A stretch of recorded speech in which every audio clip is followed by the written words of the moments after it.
Assalamu alaikum wa rahmatullah, bismillah, alhamdulillah, wa salatu wa salam ala rasulillah wa ba'd. Les frérots, on est avec vous ici à Aulnay. Et si on est venu vous visiter, c'est pour une chose qui est très simple. C'est qu'on veut vous tendre la main en tant que grand frère. Quand on était jeune à votre âge, moi je me rappelle que les grands de mon quartier, quand je disais le mot grand, c'était quelqu'un qui vendait du shit, ok, qui était connu pour les bagarres, qui était connu pour être super chaud, ok, c'est-à-dire personne ne lui tient tête dans les embrouilles, etc. C'est quelqu'un qui peut prendre des armes, etc., etc. C'était ça pour nous avant, un grand. Aujourd'hui, grâce à Allah Azza wa Jal, les temps changent. C'est vrai que dans le monde du haram, ça avance à 1000 à l'heure. Il n'y a qu'à voir sur Instagram, les clips de rap qu'on nous propose aujourd'hui, TikTok, etc. Mais par la permission d'Allah subhanahu wa ta'ala, il y a des grands frères. Il y a des gens qui reviennent vers Allah subhanahu wa ta'ala. La question aujourd'hui que je me pose, c'est et pourquoi nous tous ici présents, on ne reviendrait pas vers Allah subhanahu wa ta'ala? Alhamdulillah, wa salatu wa salam ala rasulillah, wa ala alihi wa sahbihi wa man wala. Ici, je suis chez moi, je suis dans l'underground, j'ai grandi dans le ghetto, j'ai grandi dans ce type de choses où en fait on a des modèles qui ne sont pas nos véritables modèles. Moi, vous savez, lorsque je suis venu ici, je suis venu avec un seul et unique objectif. C'est pas de vous parler en vous prenant de haut ou quoi que ce soit, mais c'est juste de vous apporter un autre son de cloche. C'est quoi? C'est que je vous rappelle que vous êtes des musulmans. Et à un moment ou à un autre, vous avez oublié que vous étiez des musulmans. J'ai entendu qu'il y avait un frère, il s'appelait Mohamed, l'autre il s'appelait Mamadou, l'autre il s'appelait Ryan, et vous avez des noms à consonance musulmane. Mais lorsque je regarde concrètement parlant dans les faits et gestes, je me dis, elle est où la pratique de l'islam? Qui pense qu'il va vivre jusqu'à 70 ans, les frères? Dites-moi qui est sûr de vivre jusqu'à 70 ans? Qui répond? Personne. C'est vrai ou c'est pas vrai? Et est-ce que vous croyez en Dieu, les gars? Comment il s'appelle le Dieu? Hein? Allah. Ok. Et comment il s'appelle le prophète?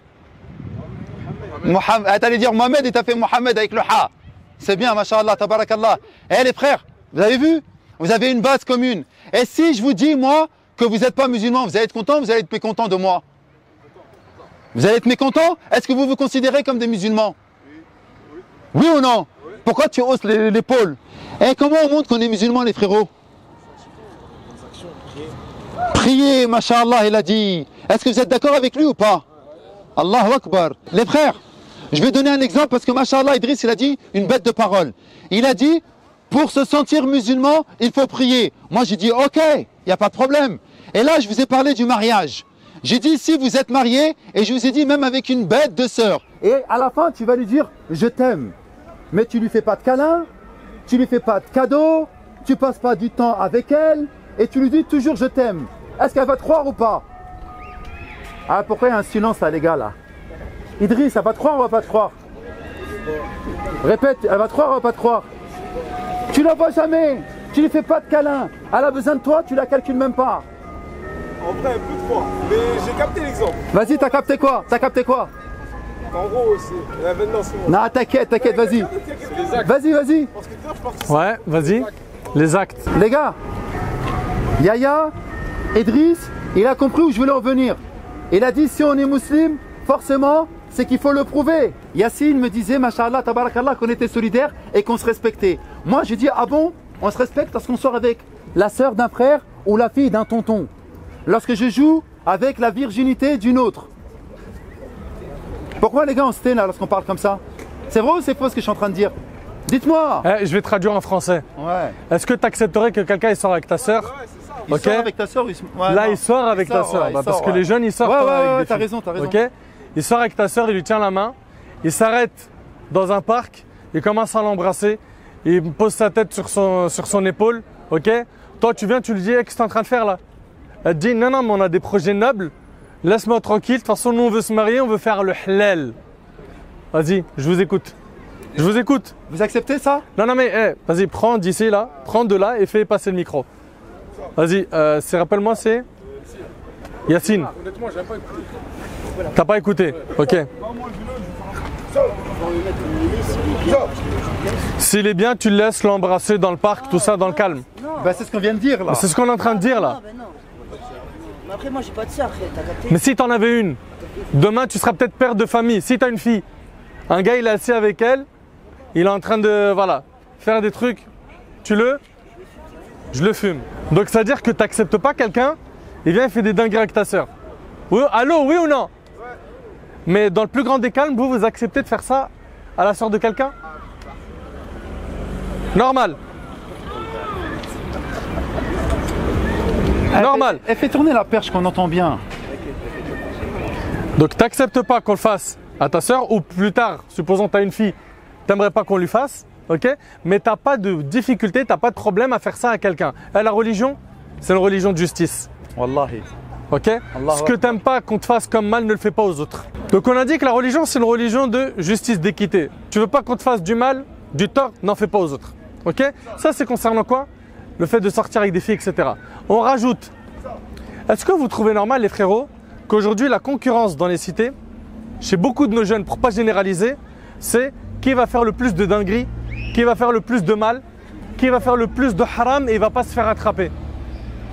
C'est normal ça? Que quand il y en a aujourd'hui, il fait quelque chose de haram, n'importe quelle folie, il y en a toujours un qui veut faire plus que lui. Pourquoi? Pourquoi cette concurrence, on l'a dans le mal? Ok? Et certains, malheureusement, deviennent même des alliés, des recruteurs pour le diable. Tu vois? On devrait normalement aider tous ceux qu'on aime à faire quoi? Aller au paradis. Eh les frères, vous avez quel âge là? Donnez-moi votre âge rapide. De 15 à 20, il lève la main. 15 à 20. 15 à 20. Ok.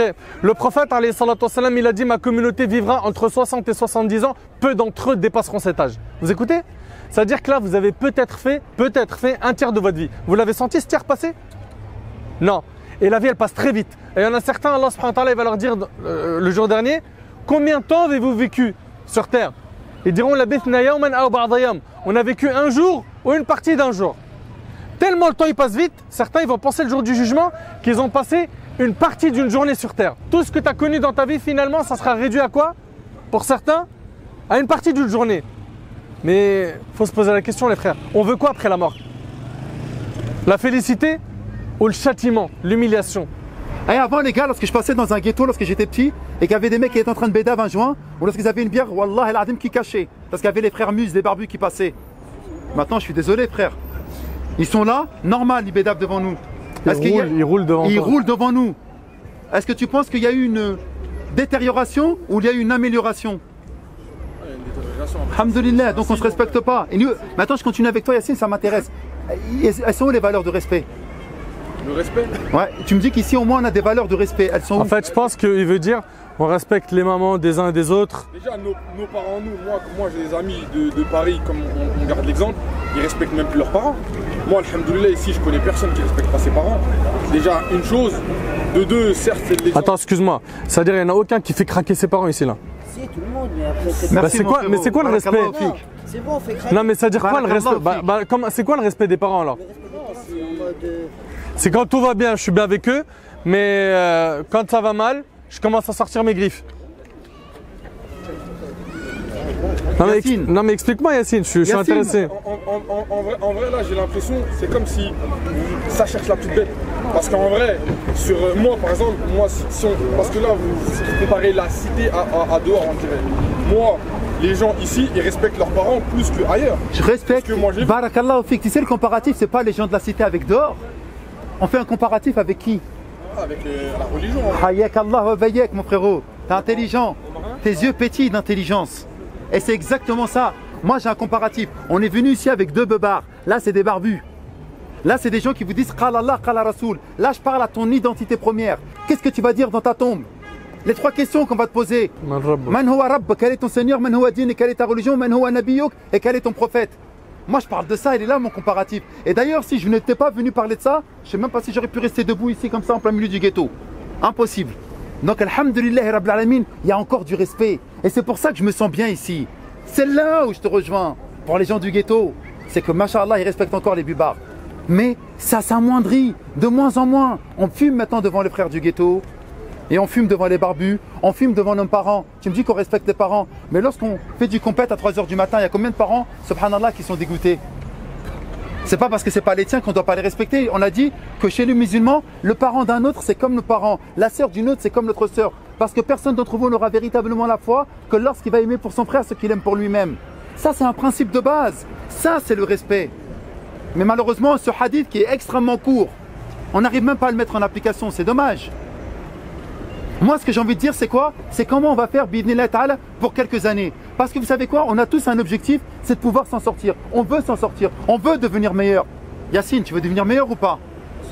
Ah, attendez, je vais vous poser une question, j'en viens à les questions. Qui va aller faire un hajj? Qui veut tourner autour de la Kaaba? Qui veut embrasser la pierre noire? Allahu Akbar. Donc là, tout le monde lève les mains. Mashallah. Eh, j'ai envie de faire un pas d'entrée là. C'est bien. C'est une bonne chose, mashallah. Alhamdulillah, donc la base elle est là. Alors regardez, vous savez c'est qui parle lorsque je vous pose cette question là? Celui qui parle, c'est votre âme, celle qui aime Allah, celle qui connaît la vérité. Mais dès que nous on va partir, dès qu'on va se réinstaller dans les habitudes du quartier, eh bien qu'est-ce qui va revenir? Chasse naturelle. Donc le naturel c'est quoi? C'est le djinn ou c'est le ghetto? Normalement. Ouais. Pour certains, c'est ça, Yacine. Normalement. Et moi, pourquoi je vous pose tous ces types de questions-là? Wallah el-Azim, que c'est pas pour vous critiquer. Tu sais, c'est pourquoi? C'est juste pour que tu te dises, moi, franchement, j'aimerais bien une chose. Hein. Le soir, là, tu te dis, bon, qu'est-ce que j'ai fait de ma journée? Je vais faire le bilan. Ah, tiens, il y avait Nader et Mehdi qui sont venus nous parler. Ouais, ils nous ont dit des trucs. Ah, mais il y en a, il se l'a pété, il parlait trop. Il parle de moi, d'accord? Il y en a, il parle trop, il a une grosse bouche. Une fois qu'on a dit cette chose-là, quand même, ce qu'il a dit, c'est vrai ou c'est pas vrai? Je suis un musulman, j'ai envie de faire le hajj. J'ai envie de me marier avec une femme bien, j'ai envie que mes enfants avant de manger disent Bismillah, j'ai envie de tourner autour de la Kaaba, mais pourquoi je ne fais pas les choses qui vont me mener à ça? Si tu t'es posé juste cette question-là, Masha'Allah, tu as gagné ta journée frère. Wallah al-Azim, juste si tu t'es posé cette question-là, tu as gagné ta journée. Les frérots, regardez, on va être concret avec vous. D'accord? Vous êtes nos petits frères, et on vous l'a dit en intro tout à l'heure, nous quand on était jeunes, il n'y a personne qui nous a tendu la main. Nous a tendu la main vers quoi? Le bien. Quand on était jeunes, personne ne nous a tendu la main vers le bien. Ceux qu'on avait autour de nous, ils appelaient au haram. Ok? C'était normal de faire du haram. C'était la règle, la norme de faire du haram. Là aujourd'hui, grâce à Allah Azza wa Jal, vous avez des grands frères, vous avez plein de gens autour de vous qui parlent d'Allah. Vous avez plusieurs mosquées bien implantées dans la ville, n'est-ce pas? On a Aulnay-sous-Bois, grâce à Allah, il y a des mosquées. Vous avez des frères parmi vous qui prient. Peut-être même parmi vous, il y en a qui prient. Moi maintenant, je m'adresse à ceux qui ont encore des lacunes.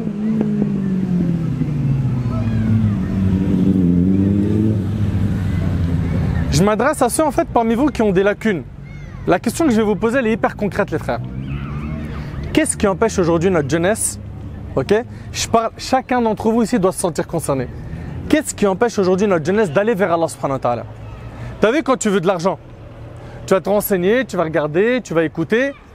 Tu regardes les plans qui se font, ok, bon lui il vend, ok, il y a un terrain ici, il y a ceci, il y a cela, l'autre il vole, l'autre il fait des plans sales, l'autre il fait Uber, l'autre il vend, l'autre il est dans un bon taf, l'autre il étudie encore, etc. L'autre il est proxénète, il fait tourner la petite. Tu vois? Donc en fait ce qui se passe, c'est faux. Non mais ce qui se passe c'est quoi? C'est qu'on va regarder autour de nous, et après on va regarder le truc le plus simple, et malheureusement ce qui se passe souvent, c'est les copier-coller. Je ne veux pas me casser la tête. Lui, il a fait ça, il fait 200 balles par jour. Moi, ça me va très bien. Il m'a donné le bon plan avec WhatsApp, 3-4 messages, 4-5 contacts.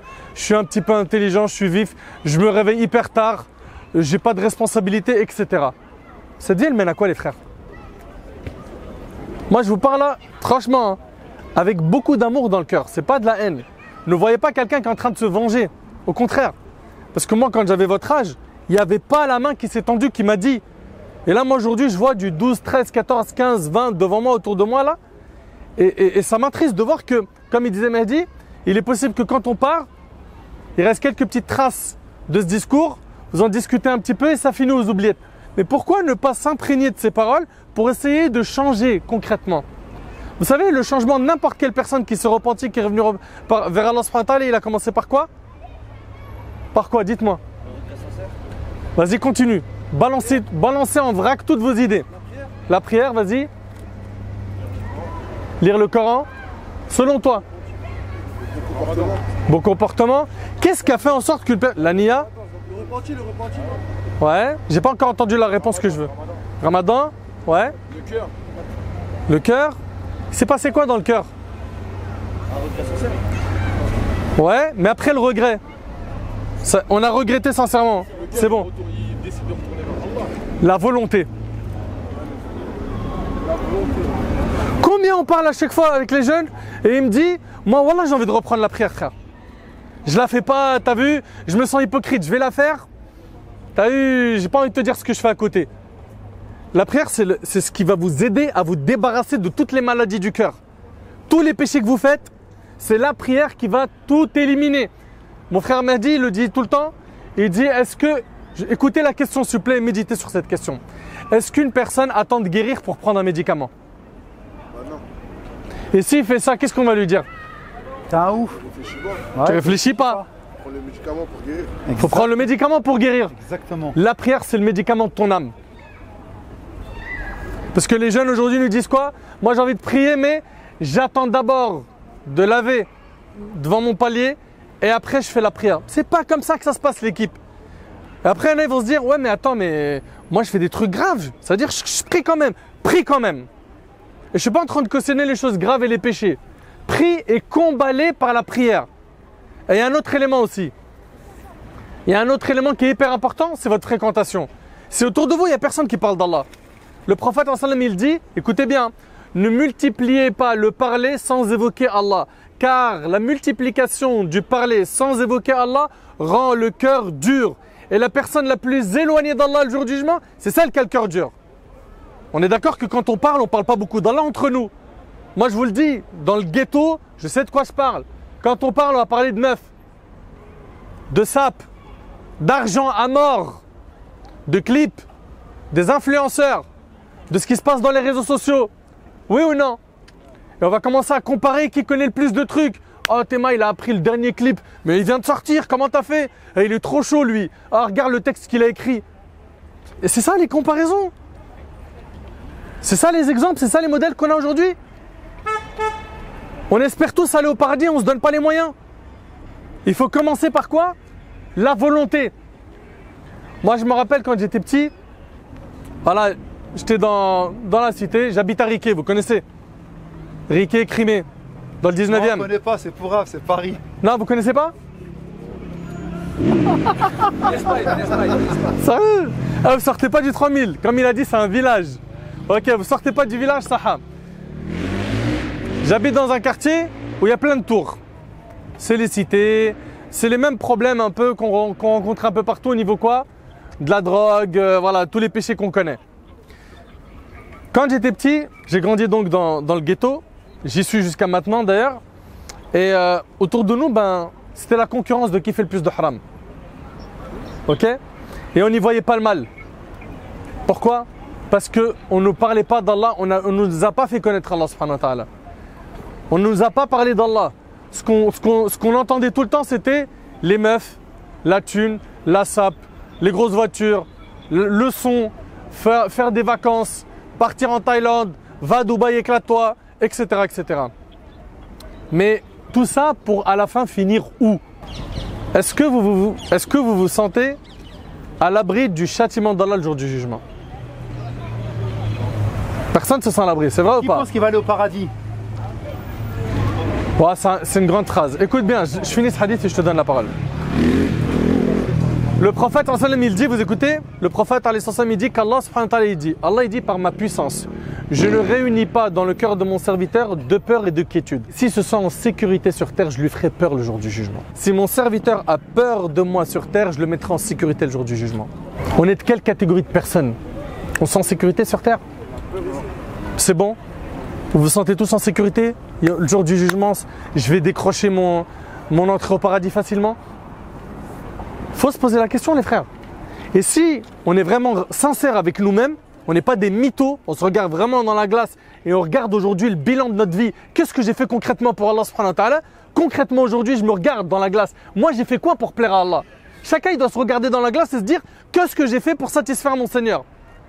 Et regardez, pesez dans la balance aujourd'hui vos actions, pesez-les avant qu'elles vous soient pesées le jour du jugement. Est-ce que j'ai fait plus de choses qui mettent mon Seigneur en colère contre moi ou des choses qui m'accordent sa satisfaction Azza wa Jal?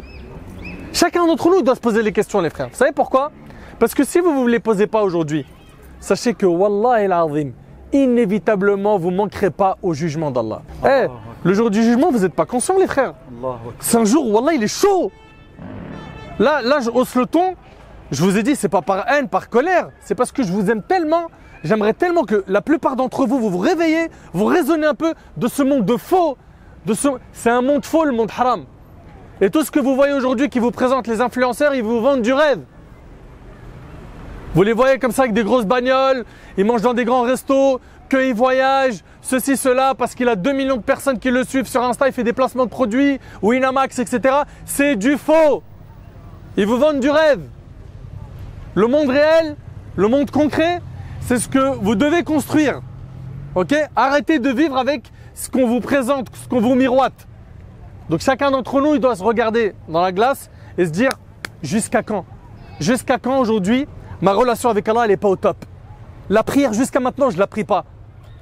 Je vois autour de moi, ma famille, il y en a qui prient. Il est possible que vos parents, la plupart d'entre eux, ils prient.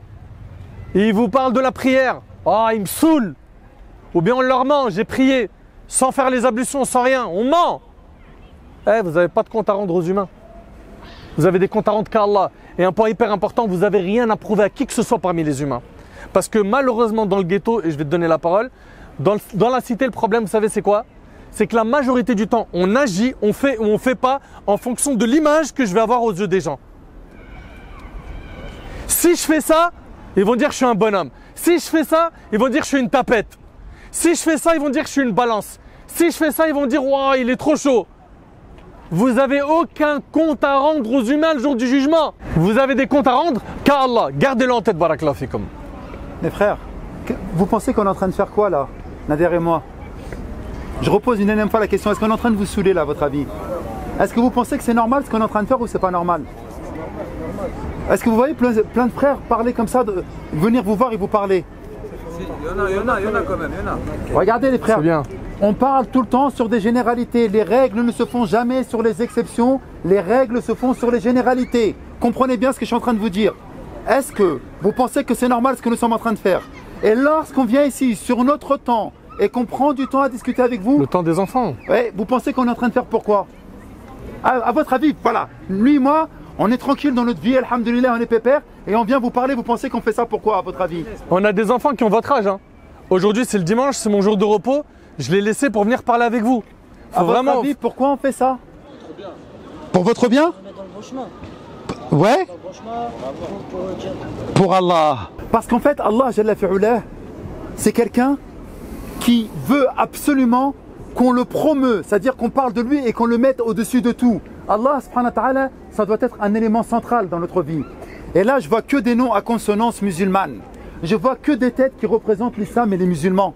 Mais à un moment ou à un autre, Allah, Jalla fi'ulah, et c'est ça qui me fait peur, c'est qu'il est relégué, voire au second plan, voire au troisième plan. Et moi, lorsque je vois des musulmans qui disent Mohammed, Khadija, Mahmoud, Mamadou, Las, tous ces prénoms qui sont des prénoms à consonance musulmane et qui ne calculent même pas Allah, Jalla fi'ulah. Allah, Jalla fi'ulah, le créateur suprême des cieux et de la terre. Donc nous, si on est venu ici, c'est pourquoi? C'est juste pour vous dire, hé les gars, vous n'êtes pas nés pour rien. Hé les gars, vous avez un grand rôle à jouer dans votre vie. Hé les gars, vous allez être père plus tard. Hé les gars, vous allez avoir des enfants qui vont vous prendre pour des modèles. Ça, vous l'avez oublié, ça. Eh, vous pensez que vous allez rester de 15 à 20 toute votre vie pour l'éternité? Eh, vous allez grandir. Vous allez tomber amoureux. Inch'Allah ta'ala, vous allez vous marier. Mais encore une fois, tout le temps que vous êtes en train de perdre pour ne pas vous construire dans le halal, ça va se retourner contre vous. En fait, ce que je suis en train de vous dire, c'est si vous voulez goûter au paradis céleste auprès d'Allah, Jalla fi'ulah, il faut d'abord goûter au paradis terrestre. Le paradis de la dunya, c'est quoi? Allahu Akbar. C'est lorsque j'entends Allah, mon cœur est frémi. Lorsque j'entends Allah, je suis apaisé, je suis tranquillisé. Lorsque j'entends Allah, mon cœur il est tremblotant. Et regardez combien de fois on a écouté le Coran. Ah, le Coran, mashallah, il récite bien. Eh, vas-y, viens, on va pas à cette mosquée, il est relou lui. Viens, on va à l'autre mosquée, lui, mashallah, il récite super bien. J'aime bien comment il récite. Il faut essayer de comprendre qui est Allah, Jalla fi'ulah. Vous savez ce qui va vous faire changer, les gars? À votre avis, voilà, regardez, depuis tout à l'heure on est en train de parler, à votre avis, qu'est-ce qui va vous faire changer? C'est quoi qui peut risquer de vous faire un déclic? Des morts dans l'entourage. Des morts dans l'entourage, barakallahu fik. Mince, il était avec moi 24 sur 24, il est mort. Allahu Akbar. Mais hier, j'étais en train de parler avec lui. La plupart du temps, lorsqu'on a un ami à nous qui meurt, mais wallah, hier, je suis en train de manger un grec avec lui. C'est incroyable, il est mort. Mais subhanallah, on parlait hier encore ensemble. C'est choquant. Et là, tu te dis, mais ça aurait pu être moi. Bonne réponse.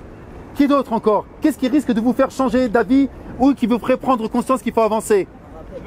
le rappel, ce que nous sommes en train de faire. Allah il dit وَذَكِّرْ فَإِنَّ الذِّكْرَ تَنْفَعُ الْمُؤْمِنِينَ, et rappel, car le rappel est un bienfait pour les croyants. Bravo, quoi d'autre encore? Barakallahu fik. Quand on est malade, les gars, vous avez un cancer. Et je sais pas pour vous si vous avez connu des personnes qui ont le cancer, mais lorsqu'il tape sur la chimio et qu'il n'a plus de poids et qu'il a maigri de 15-20 kilos et que le gars, on lui a fait la radiothérapie, la chimiothérapie, on lui a tout fait, et là il dit monsieur, maintenant, faut attendre que ça se passe. Et qu'est-ce qu'il va faire le gars maintenant? Est-ce qu'il va lever la main au ciel ou pas? Est-ce qu'il va demander à Allah ou pas? Très bien, la maladie. Quoi d'autre qui va nous donner un déclic? Regardez, vous venez que de me parler de malheur. Hein. Perte d'un être cher, la mort, la maladie, les enfants. Avoir un enfant. Allahu Akbar, bravo. Lorsque j'ai un enfant, il ne faut pas qu'il parle mal comme moi. Il ne faut pas qu'il dise des dingueries dans la bouche comme moi. Je veux que mon fils il puisse s'en sortir correctement. Je veux que mon fils il puisse avoir un boulot correct. Je veux que mon fils il puisse avoir une place correcte dans la société. Exactement, avoir un enfant, c'est quelque chose qui va nous faire changer. Quoi d'autre encore? Si on médite sur les bienfaits. Barakallahu fik Yassine. Méditer sur les bienfaits, il l'a dit tout à l'heure au Tarteret, masha'Allah. La dernière fois, il a dit au Tarteret, il a dit on est debout nous. On peut jouer, on peut faire une partie de foot. Il y en a plein, ils sont hachés comme en fauteuil roulant. Et nous, on est debout, alhamdulillah, rabbil alamin. Il y en a, ils peuvent même pas manger parce qu'ils n'ont plus d'estomac. Il y en a, ils peuvent même pas s'asseoir parce qu'ils n'arrivent plus à s'asseoir. Ils ont des problèmes dans les bras, etc. Leur poids ne peut plus tenir. Et nous, alhamdulillah, rabbil alamin, comme il a dit Allah, jalla fi'ullah, wa in ta'uddu ni'matallahi la tuhsuha. Si vous deviez dénombrer les bienfaits d'Allah, vous ne pourriez les compter. Exactement. Quoi d'autre, les gars? Comment? Il a dit quoi? Tu réussis dans la vie. Il a dit quoi? Quand tu réussis?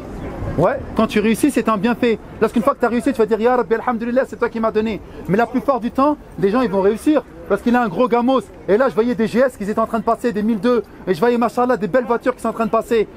Il y a réussite et il y a réussite. Tout dépend de la réussite et comment on voit la réussite. Les gars, pourquoi je vous ai posé ces questions-là? C'est que tout ce que je viens de dire, pas moi, mais vous, c'est quelque chose qui va vous faire, bi'idhnillah ta'ala, normalement cogiter et réfléchir. Vous devez changer, les gars. On ne peut pas continuer comme ça, c'est pas possible. Moi, j'aurais peur, moi. Qui a vu, lorsque j'ai fait la Janazat Kamel, qui a vu, lorsque j'avais un chapeau rouge et j'étais en train de crier, il y avait un cercueil qui était devant moi. Qui a vu cette vidéo-là? Levez la main ceux qui l'ont vu, s'il vous plaît. Bon, il n'y a pas grand monde qui l'a vu. Si, tout le monde là. Tout le monde l'a vu. Lorsque j'étais en train de faire la vidéo, elle a tourné partout. Lorsqu'on me l'a envoyé le lendemain, c'est un frère de Mecca, il était à Mecca, il me l'a envoyé. Ensuite, c'est un frère qui était à Marrakech qui me l'a envoyé et on m'a dit que c'était à Oujda. Qu'est-ce qui s'est passé?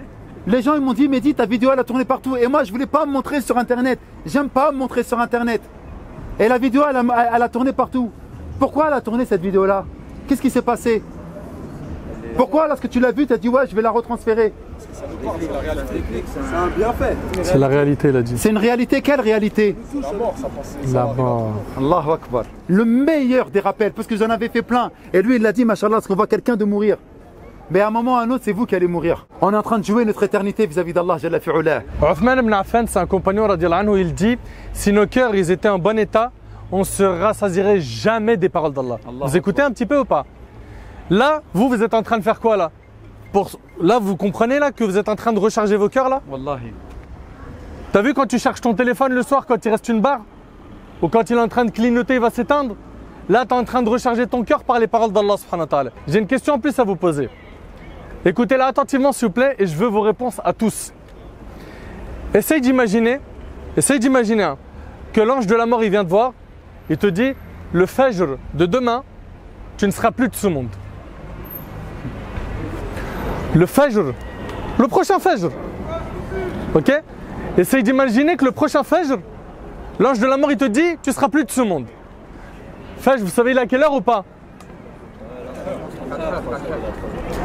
Environ 4 heures, d'accord? Écoute-moi s'il te plaît. À 4 heures du matin, là il est 20 heures. Tu sais que toi tu n'es plus de ce monde. Moi je vous pose une question à vous tous là. Le laps de temps qui vous reste à vivre, vous allez faire quoi? Vas-y. Je reste en prosternation. Allahu Akbar. Je prie. Je prie. Je réponds après. De 20h à 4h du matin, c'est tout. Et après c'est terminé. Terminus, tu descends. Tu fais quoi? Ouais. Il a dit, je prie. Tu pries? Je vais demander pardon. Je vais demander pardon. Exactement. Derrière. Priez. Derrière toi. Priez aussi. Toi. Priez. Priez. Les bonnes actions, ouais. T'as dit quoi?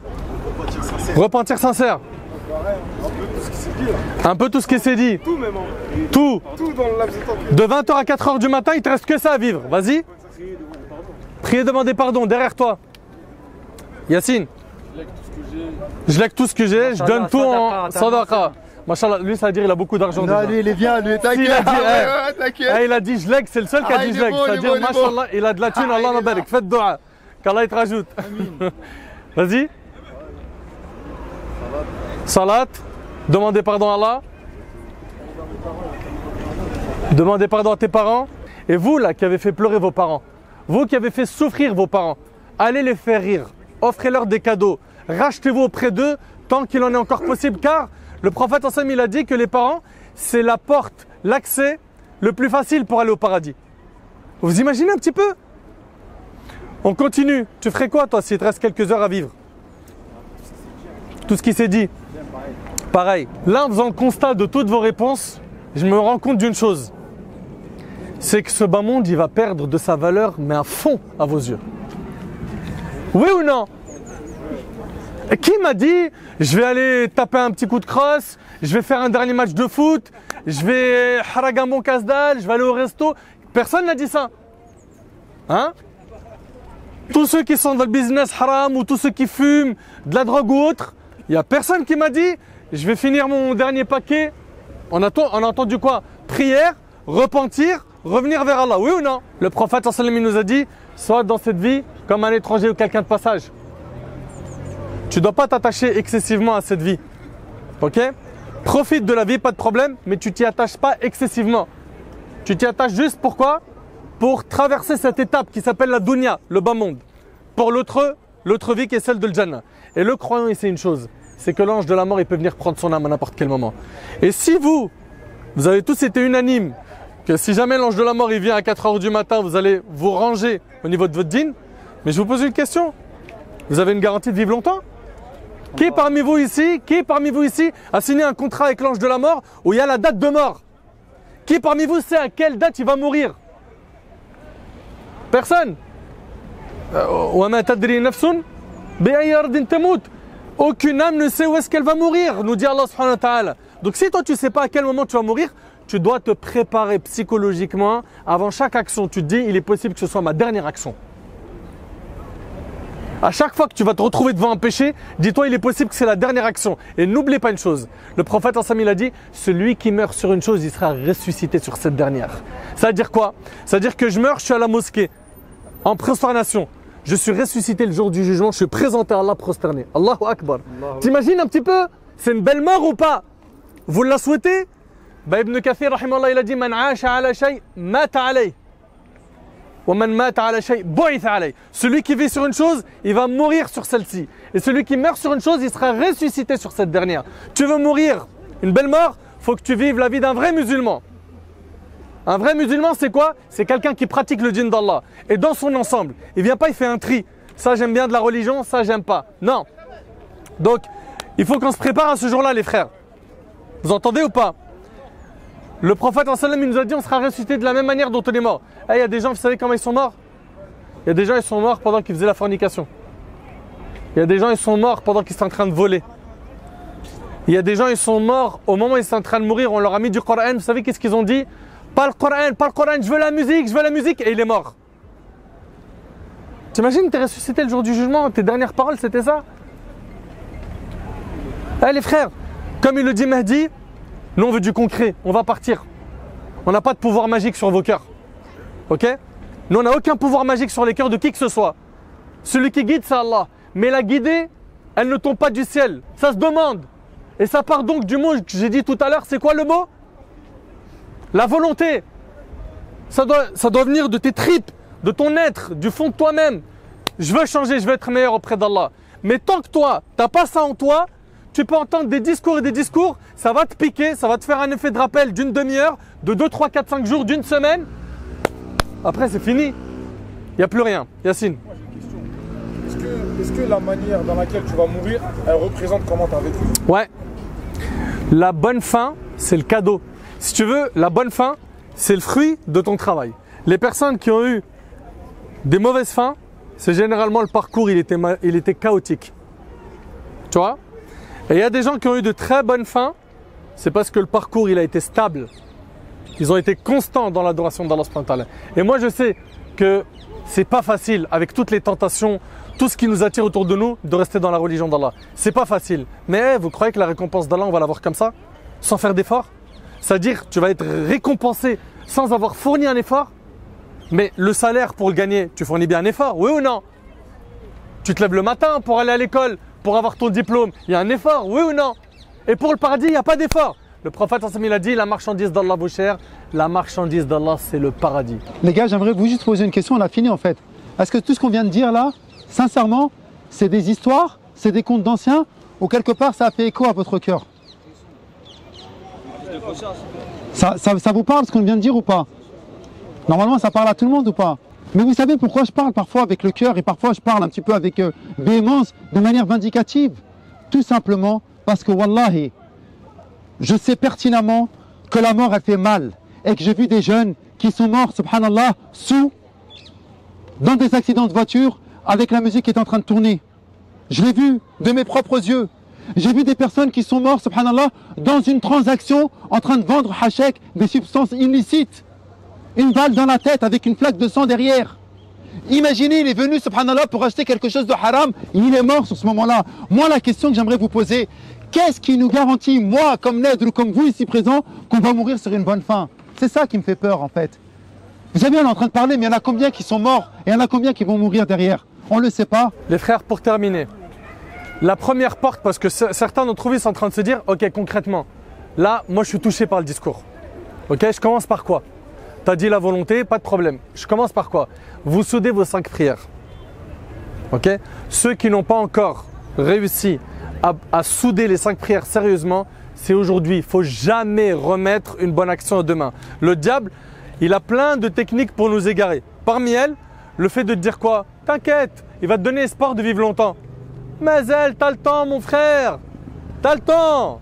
Pourquoi tu veux prier maintenant? T'es encore jeune. Plus tard, tu feras le hajj, tu te repens bien. Quand tu vas te marier, tu fais tout à propre. Ok?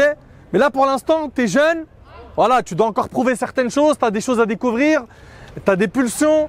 Tu as envie de goûter à certaines choses interdites. Ça t'attire à mort.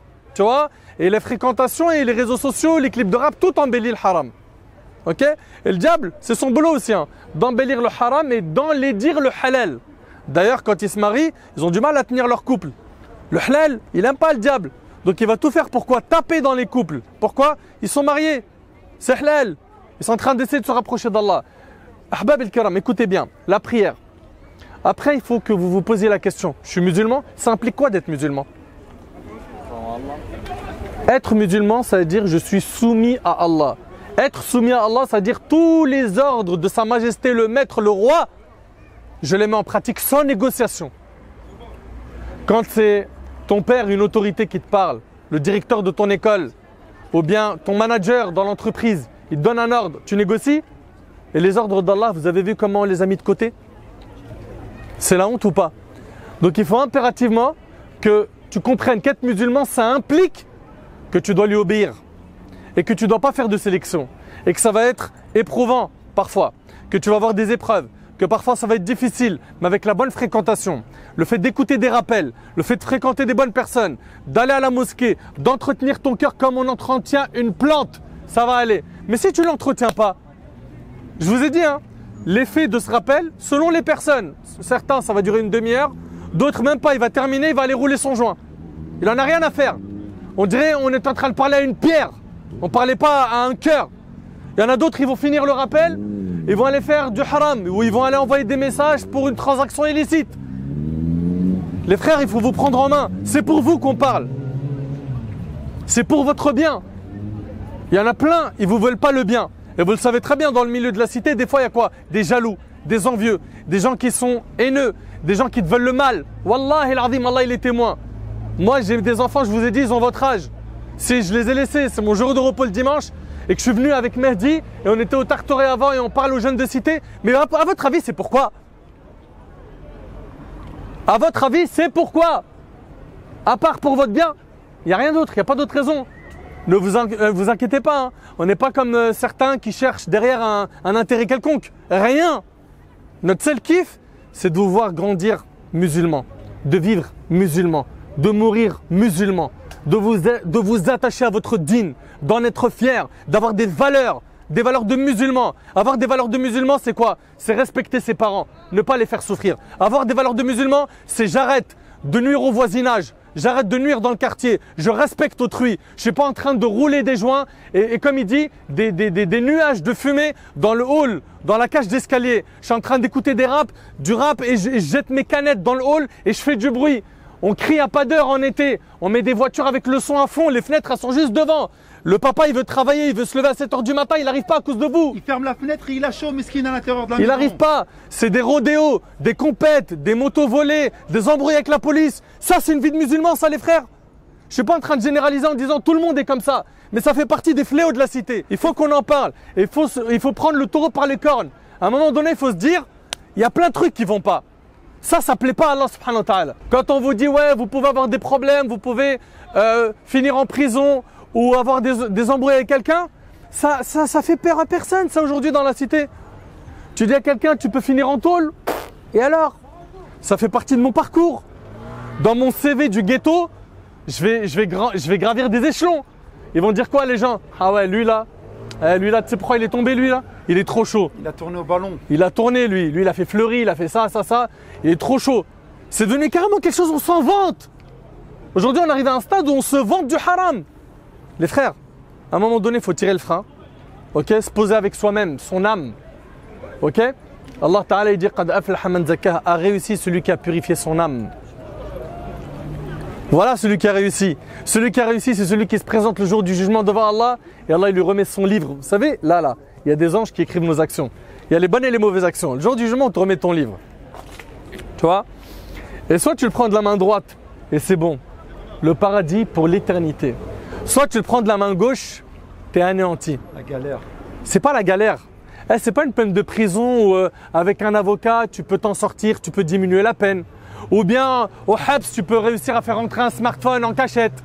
Tu vois, tu regarderas des petites vidéos pour se faire passer le temps. Bon, je suis pas isolé. Je suis avec des gens quand même. En promenade, je vois du monde. Non, on parle pas de Habs là.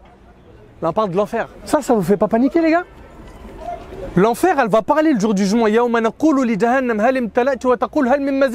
jour où on dira à l'enfer, et tu plains, il dira, y en a-t-il encore d'autres?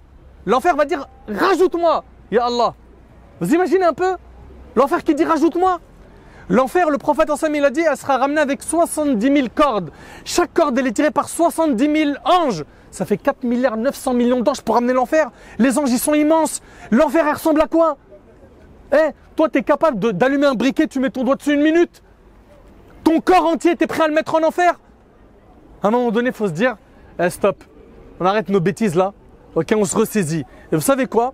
Il y a une chose qui est bien dans la cité, c'est le fait qu'on arrive à se soutenir. C'est vrai ou pas? On se connaît, on est des potes, il y a une certaine union. Pourquoi on ne se soutient pas dans le bien? Ouais, mais si je soutiens un tel dans le bien, je vais perdre des potes. Tant pis. Quand tu vas revenir vers Allah, il va y avoir des pertes, c'est obligatoire. Ok? Vaut mieux que tu perdes ces fréquentations maintenant qu'ils soient une source de regret pour toi le jour du jugement. Enfin les frères, prenez les choses au sérieux. Ok, on commence par la prière. Ok, vous allez peut-être me dire, ouais mais t'as vu à mon âge, avec le haram j'arrive à gagner beaucoup de pognon mon gars. Moi je vois pas pourquoi aller au collège, je vois pas pourquoi aller au lycée.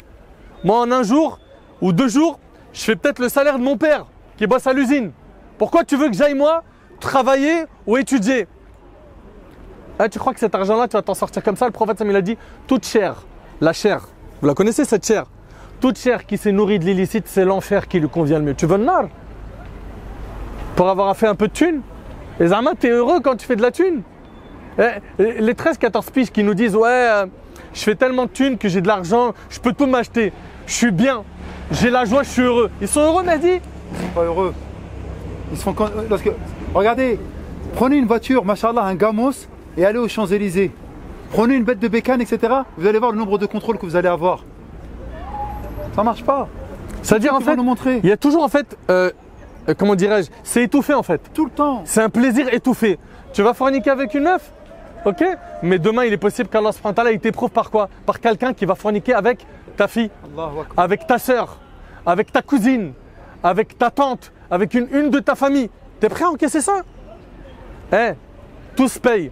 Et le prophète, il a dit, il y a deux choses, écoutez attentivement, deux choses dont Allah accélère leur châtiment dans ce bas monde. L'injustice et le mauvais traitement des parents. Tu traites mal tes parents, tu es injuste. Tu es venu, tu es passé dans un quartier, tu as giflé quelqu'un, tu l'as racketté. Tu as pris son téléphone portable, tu as pris son argent, tu as pris sa sacoche, tu lui as arraché ses lunettes. Carjacking, tu es là avec un scout en été, bam, tu as cassé une fenêtre, tu as pris un sac à main, tu es parti. Eh, tu crois que tu t'en sors comme ça? Tu as pris une CB, tu as fait quelques achats, tu as pris une petite liasse. Mais le prophète, il a dit, il y a deux choses dont Allah accélère leur châtiment dans cette vie. Allah, il va te punir. Et vous savez, il y a des gens, ils font du haram, et après ils voient, il y a des choses qui tournent mal. Ils se retrouvent dans des galères de dingue. Mais tu es en train de payer les factures. Et c'est normal. Et ce qui t'attend là-bas, si tu ne te repens pas, c'est pire. Allah, tabarak wa ta'ala, il nous a tellement donné de bienfaits, qu'on devrait avoir honte de lui désobéir. Écoutez bien, imagine quelqu'un, il rentre chez toi, il sème le désordre. Qu'est-ce que tu vas lui dire? Qu'est-ce que tu vas lui dire? Mais t'es chez moi là, c'est pas comme ça, t'es sérieux ou quoi? T'as cru que t'étais dans un stade de foot? Ok? Là, on est sur quelle terre là? La terre d'Allah. Et pourtant, est-ce qu'on respecte ces règles? On mange des bienfaits de qui? D'Allah. Ce que tu manges là, pour te renforcer, ça vient d'où? Qui l'a créé? C'est Allah, oui ou non? Mais on mange des bienfaits d'Allah et avec la force et l'énergie qu'on prend, on lui désobéit? Est-ce qu'on est d'accord qu'Allah il nous observe là? Oui ou non? Oui. On sait qu'on a le regard d'Allah au-dessus de nous. Et normal? C'est-à-dire quoi en deux mots? C'est-à-dire que je vis sur la terre d'Allah. Je mange des biens d'Allah. Je sais que j'ai le regard d'Allah au-dessus de moi. Je sais également que je ne peux pas retarder ma mort en négociant avec l'ange de la mort. Et je sais aussi que le jour du jugement, je ne peux pas dire aux anges, je ne vous suis pas. Comment ça, je vais en enfer? Moi, je vais au paradis. Moi, je vais aller là. Tu peux négocier ça? C'est fini. On connaît tout ça. Et on manque de quoi? On manque de pudeur envers Allah. On n'a pas assez honte de notre Seigneur Azza wa Jalla. Une question. Est-ce qu'on sera jugé de la même manière que les hommes qui nous ont précédés? Est-ce qu'on sera jugé de la même manière que les hommes qui nous ont précédés? C'est-à-dire à l'époque, on vit pas la même époque. Genre là, on est plus facilement tenté qu'avant. T'inquiète même pas, Yacine. Il s'appelle Ar-Rahman Ar-Rahim. Regarde Yacine, le prophète il a dit qu'il viendra une période de trouble où tenir sa religion, c'est comme tenir une braise de feu dans sa main. Aujourd'hui, c'est clair, c'est concret. Quand on veut s'accrocher à notre religion, c'est comme si on tenait une braise de feu. Qui peut supporter une braise de feu dans sa main? Il a dit que ces périodes de trouble-là, celui qui s'accrochera à sa religion, il aura la récompense de 50. On lui a dit 50 hommes parmi nous, les compagnons, ou parmi eux? Il a dit parmi vous. Tu t'accroches à la religion dans des périodes difficiles, tu as la récompense de 50 compagnons du prophète sallam. Donc ça montre quand même que quoi? Subhanallah. Là, tu reviens à Allah, tu grattes, c'est le gain, tout de suite, jackpot. Tu vois, tu es gagnant. On va, Inch'Allah, se contenter de ça. Vous en avez entendu beaucoup. À vous de réfléchir sur qui vous êtes et où est-ce que vous voulez aller après la mort. Chacun d'entre vous a entendu pas mal de paroles divines et pas mal de paroles du prophète sallam. Chacun d'entre vous connaît ses faiblesses, ses manquements. Chacun d'entre vous connaît sa propre âme. À vous maintenant de faire un bilan avec vous-même. Jugeons-nous rapidement avant qu'on se retrouve à regretter le jour du jugement. Qu'Allah subhanahu wa ta'ala vous préserve. Qu'Allah Azza wa Jal guide notre jeunesse. Amin. Qu'Allah subhanahu wa ta'ala vous protège de tout mal. Qu'Allah subhanahu wa ta'ala vous accorde la guidée, la piété, la félicité. Qu'Allah soit satisfait de vous. Qu'Allah vous ramène sur le chemin de la droiture. Qu'Allah subhanahu wa ta'ala vous accorde la clairvoyance. Il fasse de vous des exemples et qu'il vous accorde une bonne fin. Et pensez à nous dans les invocations parce qu'on ne demande rien à part ça. Voilà, il y a des gens, ils vont rester avec vous, ils vont gratter quelque chose à la fin. Ils veulent gratter un contact, ils veulent gratter de l'argent, ils veulent gratter une visibilité sur tes réseaux sociaux. Nous, on veut rien. Juste fais-nous de dua, Inch'Allah. Pense à nous dans les invocations. As'Allah subhanahu wa ta'ala, an yanfa'ani bima qult, wa nanfa'akum bima sami'tum. Pour nous, vous avez de la valeur. Pour nous, vous êtes des gens qui, quand on vous prend chacun seul, vous avez un cœur qui est merveilleux, mais il y a encore un peu de poussière, il faut l'enlever pour le faire bien briller. Enlevez cette poussière et essayez d'aller vers Allah subhanahu wa ta'ala et vous verrez qu'Allah vous ouvrira toutes les portes de la guidée et de la félicité. Hada wallahu a'lam wa barakallahu fikum. Et je laisse le mot de la fin à Mehdi. Tout le monde pense qu'en fait on est des peines perdues, nous les gars des quartiers. Les meilleurs des hommes dans la jahiliya, dans l'ignorance, lorsqu'on est loin et lorsqu'on ne connaît pas Allah subhanahu wa ta'ala, sont les meilleurs dans l'islam lorsqu'ils sont clairvoyants, lorsqu'ils comprennent bien les choses. Donc lorsque je suis en train de voir, mashallah, tabarakallah, ce sont des braves parmi les braves, vous êtes des croyants. Et si on est venu vous parler, c'est que franchement, alhamdulillah, rabbil alamin, c'est pas peine perdue. Subhanakallahumma bihamdik, ashhadu an la ilaha illa ant, astaghfiruka wa atubu ilayk. Et pardonnez-moi pour tout ce qu'on a dit de pas bon. Et excusez-nous si nous avons été un petit peu, encore une fois, vindicatifs. Mais c'est par amour pour vous, par respect pour vous et surtout pour espérer être ensemble dans le paradis d'Éden auprès d'Allah subhanahu wa ta'ala et de ses messagers. Assalamu alaikum wa rahmatullahi wa barakatuh.